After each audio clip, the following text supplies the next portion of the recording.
নমস্কার বন্ধুরা, আমি ইন্দ্রাণী এডিটির পক্ষ থেকে আমার আরও একটি নতুন ব্লগ নিয়ে চলে এসেছি। তোমাদের সবাইকে আমার নতুন ব্লগে স্বাগত জানিয়ে শুরু করছি আজকের ব্লগ। আজ আমাদের ভাইজ্যাগের দ্বিতীয় দিন। দেখো কি সুন্দর বঙ্গোপসাগরের ধার ধরে আমাদের গাড়িটা এগিয়ে যাচ্ছে। আমি তোমাদের আগের ব্লগগুলোতে বলেছিলাম যে ভাইজ্যাগ বা বিশাখাপত্তনম আমাদের ভারতীয় যেটা নৌসেনা সেখানকার পূর্ব উপকূলের সদর দপ্তর। এখানে বেশ কিছু মিউজিয়াম আমরা তোমাদের দেখাবো। একটা হচ্ছে বিশাখা মিউজিয়াম, একটা হচ্ছে সাবমেরিন মিউজিয়াম, এয়ারক্রাফট মিউজিয়াম। চলো বন্ধুরা, প্রথমে গিয়ে দাঁড়াবো আমরা বিশাখা মিউজিয়ামের সামনে। আমরা এসে গেছি বিশাখা মিউজিয়ামে। বিশাখা মিউজিয়ামে রয়েছে এখানকার আগেকার নৌসেনা বাহিনীর সমস্ত রকম ড্রেস বা নৌ চালনার জন্য যে সমস্ত জিনিসের প্রয়োজন হতো সেই সমস্তগুলো এখানে রয়েছে বিশাখা মিউজিয়ামে। পাশে অ্যাঙ্কারের চিহ্ন দেখেই আমরা সেটা বুঝতে পারছি। এখানে আমাদের টিকিট কাটতে হবে। টিকিটের দাম কত একটু দেখে নিই। 10 টাকা করে, বড়দের জন্য 10 টাকা আর ছোটদের জন্য 5 টাকা। দেখুন মিউজিয়াম, এখানে খুব সুন্দর একটা ওয়াল মুরাল করা রয়েছে। এখানে কিভাবে এখানে হারবার গড়ে উঠেছে তার একটা দেওয়া আছে, ডাচ বাংলো হিস্ট্রি বলে। দেখো এখানে প্রথমে ডাচেরা এখানে আসে 150 বছর আগে, তারপরে কিভাবে তারা এখানে নিজেদের বাংলো তৈরি করে মিউজিয়াম, সেটারই কিছু রয়েছে এই মিউজিয়ামের মধ্যে। মিউজিয়ামটা ট্রাস্ট এটা তৈরি করেছে 1991-এর 8 অক্টোবর।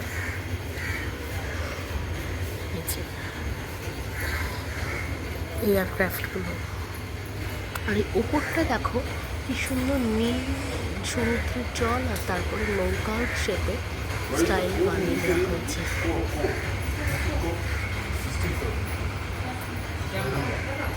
দেখো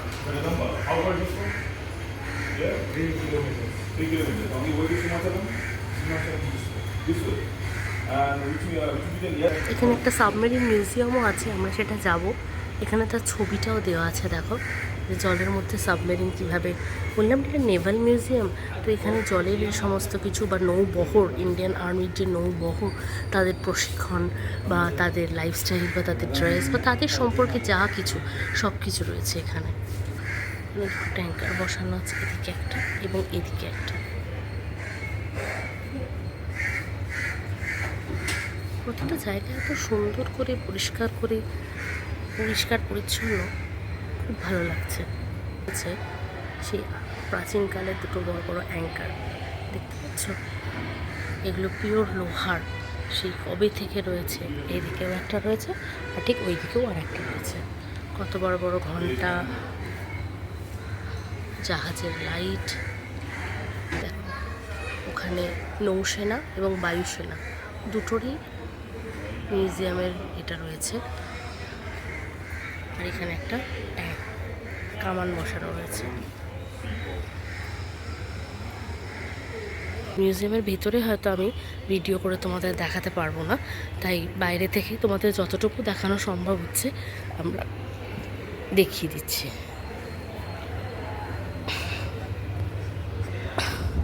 দেখো যুদ্ধের ট্যাঙ্কার তোমাদের দেখালাম না, বাইরে দুটো ট্যাঙ্কার বসানো আছে। এই দেখো কীরকম ছিল। এটার তো নামই ছিল আগে ওয়াল্টেয়ার। যুদ্ধ সামগ্রিক যা কিছু এখানে রয়েছে দেখো।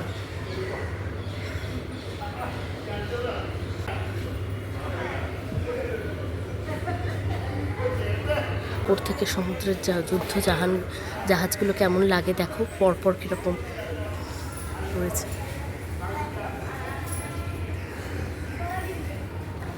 এই নৌসেনাদের যে প্যারেড হয় আমাদের দিল্লিতে লালকেল্লার সামনে, এখানে তারও একটা সুন্দর ছবি দেওয়া রয়েছে।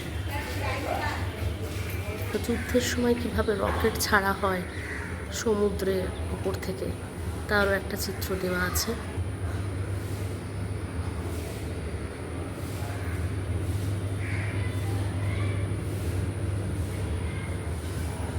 আর আমাদের নৌসেনারা কীভাবে যুদ্ধের সময় জলে নেমে প্রশিক্ষিত হন এবং সেখানে দেশকে বাঁচাবার জন্য কত চেষ্টা করেন, কত কষ্ট করেন, তার একটা চিত্র তুলে ধরা হয়েছে। মেরিনের একটা খুব সুন্দর ছবি দেওয়া হয়েছে। দেখো, নীল জলরাশির মধ্যে আধা ডুবন্ত অবস্থায় সাবমেরিন, আর তার উপরে রয়েছে হেলিকপ্টার। দেখো, এরকম আমাদের নৌসেনা বা বায়ুসেনার বিভিন্ন জিনিস দিয়ে পার্কটাকে সাজিয়ে রাখা হয়েছে। এই দেখো, অ্যাডমিরাল অ্যাঙ্কার।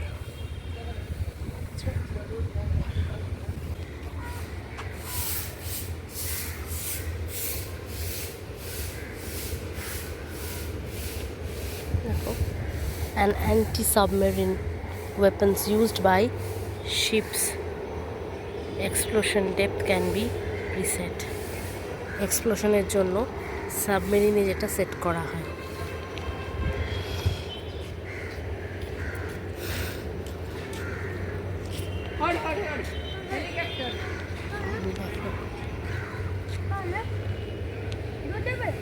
এটা হচ্ছে এয়ার লঞ্চড লাইট হেলিকপ্টার। তো দেখো, এটা হচ্ছে অ্যান্টি এয়ারক্রাফট মিসাইল। দেখো,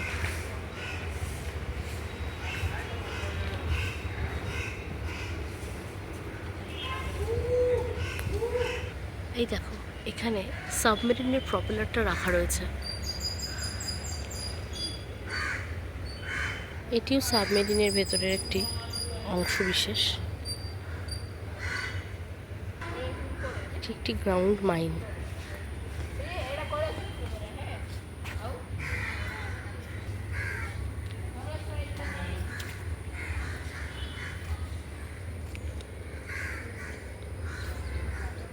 এটা হচ্ছে স্টিম গ্যাস টর্পেডো। এটা সাবমেরিনের একটি ওয়েপন্স।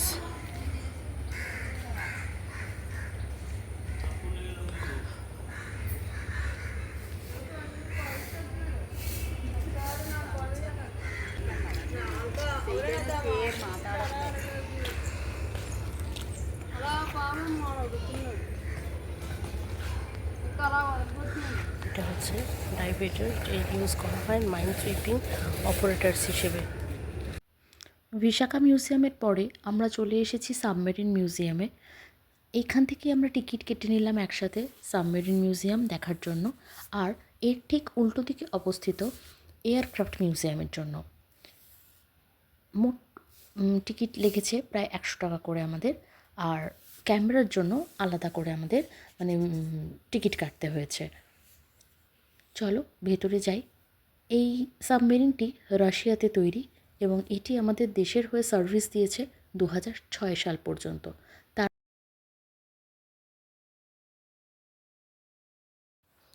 আমরা ঢুকে পড়েছি সাবমেরিন মিউজিয়ামের ভেতরে। চারিদিকে যন্ত্রাংশের ঠাসা। কিভাবে একটা সাবমেরিন সমুদ্রের তলায় 2-3 মাস ধরে থেকে যায়।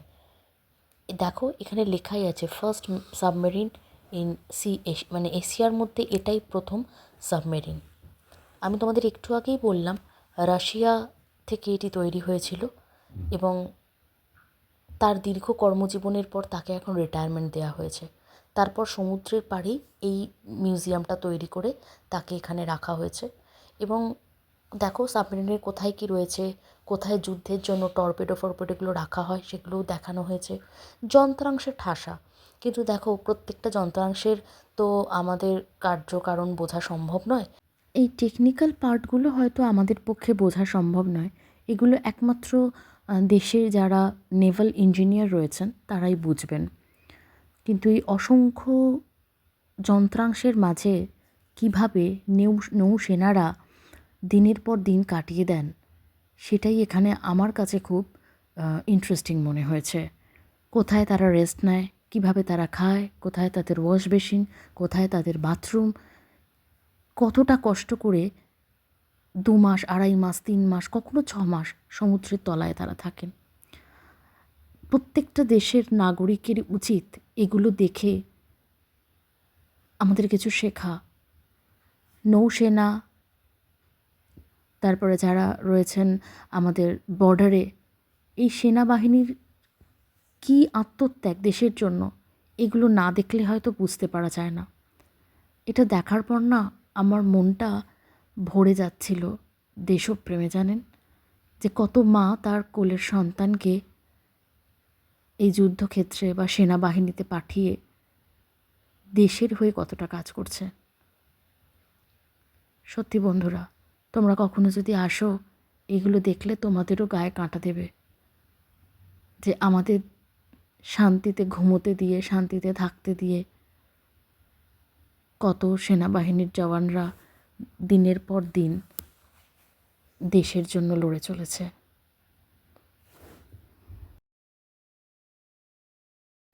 আমরা এখানে দেখতে পাবো, এই যে দেখো, ওয়াটারপ্রুফ স্যুট যেগুলো পরে জলে নামা হয়, আর রয়েছে এই বিভিন্ন পদক বা মেডেল যেগুলো তাদের ব্রেভারির জন্য দেওয়া হয়েছে।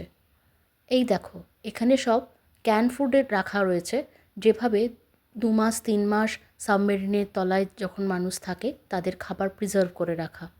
আর এখানে রয়েছে তাদের কিচেন, যেখানে রান্না করা হয়। এই 2 মাস 3 মাস তারা এইভাবেই নিজেদের জীবনযাত্রাকে টিকিয়ে রাখে। সাবমেরিন দেখার পর আমরা চলে এলাম রাস্তার ঠিক উল্টো দিকে।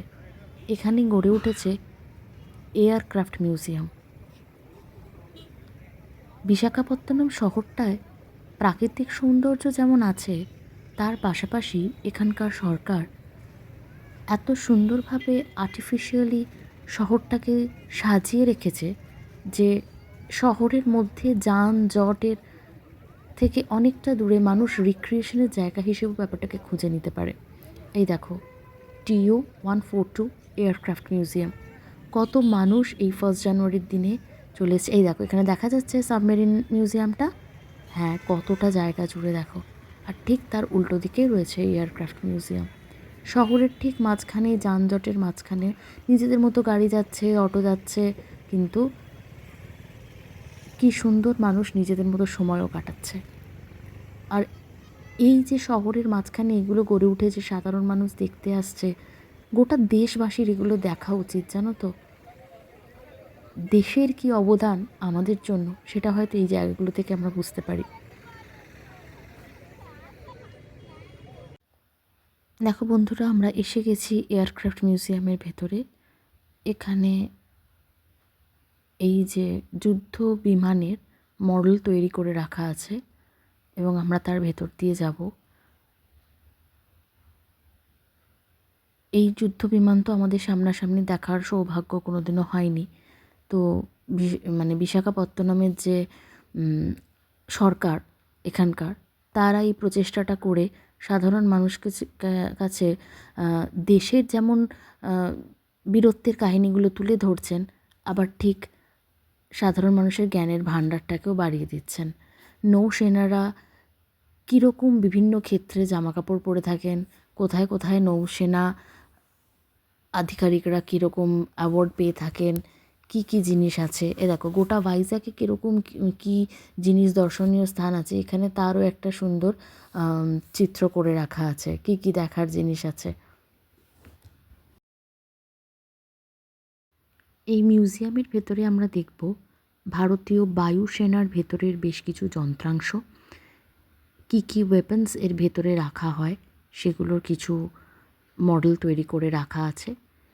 এছাড়া বেশ কিছু ভারতীয় বায়ুসেনার যেগুলো ব্যবহার করা হয়, যে সমস্ত যুদ্ধ বিমানগুলো, সেগুলোর বেশ কিছু মডেল বানিয়ে রাখা আছে। এই দেখো, এখানে যন্ত্রাংশগুলো রয়েছে বা ওয়েপন্সগুলো রয়েছে। আর ওখানে রাখা আছে একটা যুদ্ধ বিমানের ইঞ্জিন।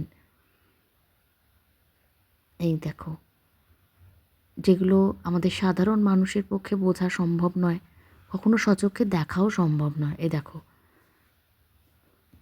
আর এইখানে রয়েছে সার্ভাইভাল কিট, মানে যুদ্ধের সময় কোনো অসুবিধায় পড়লে কিভাবে সার্ভাইভ করার জন্য কী কী যন্ত্রাংশ ব্যবহার করা হয়।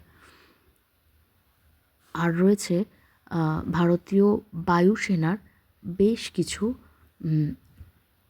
অ্যাওয়ার্ড, কী কী অ্যাওয়ার্ড তাদের দেওয়া হয়, সে মেডেল কারা পেয়েছে, কাদের স্মরণে দেওয়া হয়, এই সমস্ত কিছু এখানে সাজিয়ে রাখা আছে। একজন স্বাধীন দেশের নাগরিক হয়ে আমাদের জানা উচিত এই সমস্ত জিনিস। আমি তো বলবো যারা ভাইজ্যাক আসবে তারা প্রত্যেকে এই মিউজিয়ামগুলো ভিজিট করো। অনেক কিছু জানতে পারবে, নিজেদের জ্ঞান ভাণ্ডারকে সমৃদ্ধ করতে পারবে, এবং এই অ্যাওয়ার্ডগুলো যারা পেয়েছে তাদেরও বেশ কিছু ছবি দেওয়া আছে, কী কী অ্যাওয়ার্ড পেয়েছে সেগুলোও এখানে দেখানো হয়েছে। ভাইজ্যাকের আজকে শহরের মধ্যে যে ট্যুরগুলো করলাম, তারপর চলে এসেছি আমরা আরকে বিচে, যেটা রামকৃষ্ণ বিচ নামে পরিচিত। প্রচুর মানুষ আজকে 1 জানুয়ারি এখানে সময় কাটাচ্ছে, কেউ কেউ পাও ভেজাচ্ছেন সমুদ্রে। এটি শহরের মাঝখানে অবস্থিত এবং এখানে প্রচুর বাঙালি হোটেলও রয়েছে, প্রচুর বাঙালি এসেওছে। আজকে বন্ধুরা এইটুকুই থাকি, দেখতে থাকি সমুদ্রের সৌন্দর্য। আমার ব্লগটাকে কিন্তু শেয়ার করতে, কমেন্ট করতে এবং লাইক করতে ভুলো না, আর চ্যানেলটাকে সাবস্ক্রাইব করে নাও। আমি এখন সমুদ্র উপভোগ করি, আর তোমরা আজকের মতো টাটা তোমাদের সাথে।